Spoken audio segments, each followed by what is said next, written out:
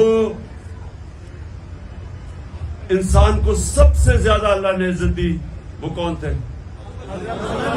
محمد مصطفیٰ صلی اللہ علیہ وسلم.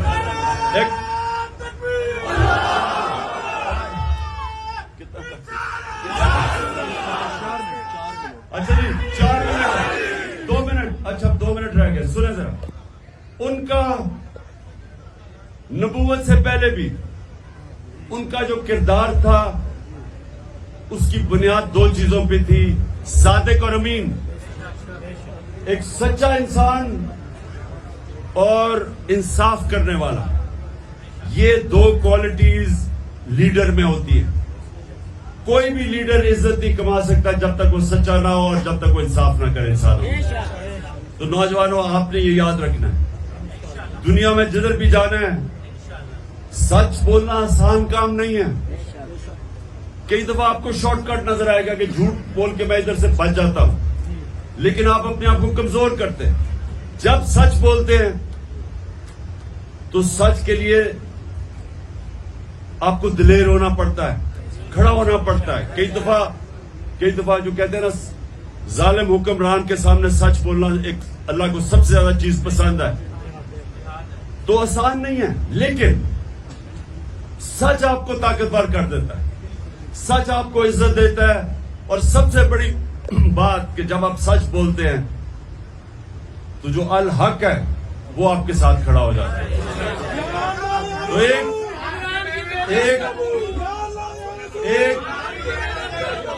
ایک سچا آدمی سب پہ حاوی ہو جاتا ہے. میں ایک آپ کو بس آخر میں ختم کرتا ہوں کیونکہ روزہ کھلنے والا ہے.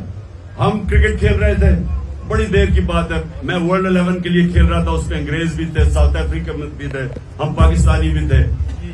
تو ہمارا آسٹریلیا میں سیریز ہو رہی تھی. تو اب وہ ورلڈ ہم سارا کچھ جیت جاتے ہیں. ان دنوں میں بڑی دیر کی بات ہے, بڑا پیسہ تھا جیتنے میں. تو جب ہم جیت جاتے ہیں تو ہمارے ہوتے ہیں ٹوٹل 16 کھلاڑی, لیکن 11 کھیلنے والے ہوتے ہیں, 16 اسکواڈ ہوتی ہے. اب 11 بیٹھ کے سوچ رہے ہیں کہ جی اب ہم یہ پیسہ جو ہم نے جیتا ہے تو ہم کیسے بانٹنا ہے.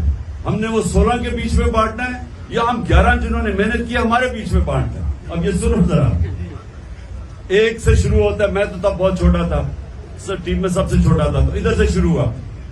جس سے پوچھے وہ کہ جی ہم نے محنت کیا, ہمارے بیچ میں بانٹنا چاہیے. وہ دوسرا کیا, ہمارے ساروں کو پیسہ نظر آ رہا تھا. ایک کے بعد دوسرا کرتے کرتے کرتے ایک انگریز کھلاڑی تھا, کرسچن تھا, ایماندار تھا, اس کے پاس ہے. اس نے کہا تم سب کو شرم آنی چاہیے کہ وہ 16 ہمارے ساتھ تھے, ان کے اندر کیوں نہیں بانٹنا. ہم سب کو اتنی شرم آئی, ہم چپ کر کے بیٹھ گئے. ہم نے کہا جی جو وہ کہتا ہے ٹھیک کہتا ہے.